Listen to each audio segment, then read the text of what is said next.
Voltamos com o nosso programa. Eu já havia falado para vocês que hoje nós estaríamos falando sobre alguns assuntos voltados aí ao direito criminal, não é isso? Que a gente chama de direito criminal. Quem vai falar sobre isso é o meu convidado que já está aqui comigo, o doutor Hélio Ribeiro. E também, claro, eu não poderia deixar de trazer, né, uma pessoa que fizesse uma avaliação psicológica diante desses casos que vamos comentar, que são crimes que aconteceram nos últimos meses. E quem vai falar sobre isso é o apresentador do programa Tá na Mídia, que também é psicólogo e, olha, diga-se de passagem, preparadíssimo. Eu estou falando do Fábio Viola, também conhecido como Fábio Gadelha, quando se fala em psicologia. E o doutor Hélio Ribeiro, que vai falar um pouquinho também sobre esses casos. Primeiro, nós vamos falar, para começar, sobre o direito criminal. A gente já viu, você já veio aqui no meu programa algumas vezes, e aí nós falamos sobre direito criminal. Para quem está em casa, o advogado que está atuando nessa área, exatamente ele faz o quê? Defende direitos de quem comete alguns crimes, né? Na questão de infringir normas legais da parte criminal, da parte penal. Então, é por essa linha que nós trabalhamos, né? Direito criminal. E hoje nós vamos falar exatamente, viu, Viola, sobre alguns crimes que têm acontecido e que, como psicólogo, você vai fazer a sua avaliação. Tá. O nosso primeiro caso, vocês vão ver algumas imagens aí na tela, nós vamos falar sobre o promotor de justiça Antônio Ricardo Brígido Nunes, que cometeu um crime. Vocês que estão nos assistindo com certeza viram aí nos telejornais, essa questão de que ele invadiu a casa de um idoso, chegou lá, matou friamente essa pessoa, foi embora, ele como promotor, e que depois ele alegou em depoimento à Procuradoria-Geral da Justiça que o que causou o crime, o que motivou o crime foi o ciúme que ele tinha da vítima com sua esposa. Isso porque ele havia se relacionado com ela em 1977, foi tipo um namoro, uma coisa assim, depois terminaram, ela se casou e ele nunca se conformou com esse relacionamento. Pergunta primeiro para a questão do direito.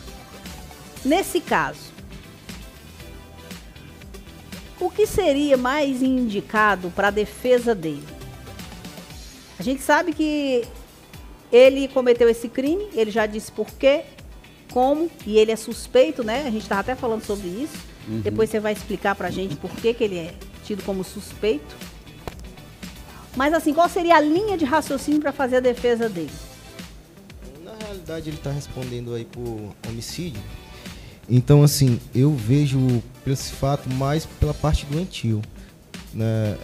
Até o doutor pode falar nesse aspecto, porque foi um relacionamento de 30 anos atrás e aí faz com que ele cometa esse crime.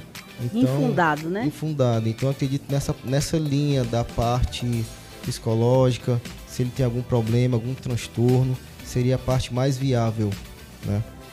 Foi dito até em reportagens que ele já havia feito anteriormente algum tratamento, tomado algum tipo de medicamento em relação a esse tipo de coisa.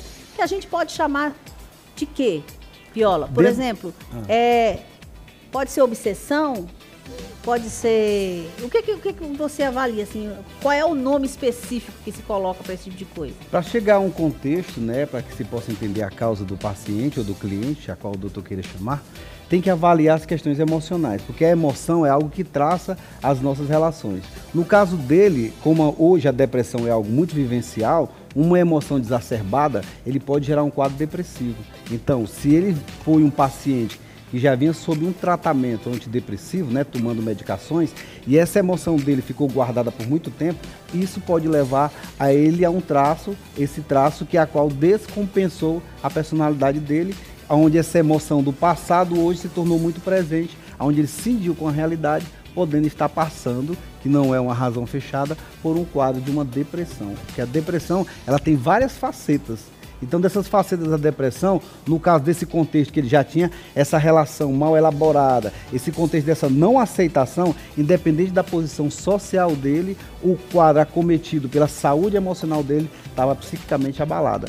Por isso que o trabalho do psicólogo junto com o jurídico é investigar através de testes, né, para identificar se ele traz esse transtorno. Então, assim, em algum momento ele cidiu com a realidade por um traço emocional. E esse diagnóstico ajuda na avaliação final? Ajuda, com certeza. Essa linha de pensamento. E indo para essa parte, eu acho também que as redes sociais acabaram afetando, né? Já que você tinha um sentimento desse e essa rede social acaba aproximando, você vendo a pessoa, vendo que a outra tá feliz, aquelas fotos, Pronto, eu acho que É porque hoje a gente vive um mundo cibernético, né? E ao mesmo tempo vidas editadas. A gente vê pessoas editando o prazer em si que não é verdade, muitas vezes é utopia. E a pessoa, às vezes, quando tem um transtorno, se sente já rejeitada emocionalmente, aquilo vai elaborando uma reação emocional a qual ele chegou a sentir com a realidade, né? Ele despersonalizou ali, ele trouxe um transtorno, né? Uma desorganização dentro da sua personalidade. Só que algo que era mais dor interna para ele, que nem uma fala fechada, foi justamente essa questão do ato, né? É tanto que ele não mediu as relações. Em relação a esse caso, se a família perdeu o pai, perdeu o companheiro, né? A mulher perdeu o companheiro, os filhos perderam o pai. O promotor, se não me engano, ele ainda está preso, sabe dizer se ele já saiu? Ele está preso no quartel dos bombeiros, né? Porque ele tem a prerrogativa de função. Pelo fato de ser promotor, então ele não está no presídio, ele ainda está no quartel dos bombeiros, respondendo lá. Inclusive, ele chegou a ser preso, né? Passou pela audiência de custódia, que é onde a audiência que o custodiado ele vai ser analisado se ele pode responder o processo em liberdade ou preso. Então a justiça determinou que ele respondesse preso porque, querendo ou não, ele pode causar problemas para a sociedade. Tipo, dizem que pode ser uma ameaça à sociedade. A sociedade porque ele tem um distúrbio. Pode-se alegar na defesa que ele tem um distúrbio. Pode se alegar, mas isso daí ameniza a pena? Sim, agora sim, não é só alegar, é comprovar com atestados, com médicos, psicólogos. É um trabalho demorado. Sim, trabalho demorado. Minucioso. Que vai para... E demora muito para resolver um caso como esse? Olha, a justiça hoje, como a demanda é alta, acaba demorando. E assim, vai depender muito, porque tem um recurso, apela, então pode ser de 3 a 4, 5 anos. Nossa, é verdade. Sim. Bom, a gente vai pular para outro caso, porque é muito rápido, né? Senão não dá tempo. E aí eu pergunto, nós temos aqui o caso do Tiago Brenan, né? Que ele foi denunciado por várias mulheres por agressão e corrupção de menores. Vocês vão ver as imagens onde ele estava na academia e ele agrediu uma mulher que estava nessa academia simplesmente porque ele estava se sentindo incomodado com ela ali, né? Ele passa, ela não está atrapalhando ele, mas ele passa, já reclama com ela, pede para ela sair de onde ela estava, porque ele estava se sentindo incomodado. Uma academia, diga-se de passagem, só para quem tem muito dinheiro, porque pelo que eu vi e li, R$ 1.500 aproximadamente é o preço da mensalidade. Barato, né? Imagina aí, né? Então são pessoas com poder aquisitivo bem alto e ele, achando que tá mandando ali naquela situação, fez isso com essa mulher. Então eu pergunto ao Dr. Hélio Ribeiro, nesse caso, quais são as chances dele sair dessa história sem ter que responder por nada? Eu acredito que são poucas, pelo fato da imagem, de testemunhas que estão ali presentes, a repercussão nacional, né? Inclusive já tem a denúncia contra ele que seria a lesão corporal e corrupção de menores. Corrupção de menores no sentido de que ele induziu o filho a xingar a moça e também a bater. Sim, então seria isso, né? A corrupção de menores nesse contexto, né? E a própria lesão que ele fez na moça. E apareceram outros casos, né? Outras reclamações. Ele tinha uma história de estar se desfazendo das pessoas, diminuindo as pessoas, achando que está acima de qualquer, né, de qualquer um. Sim.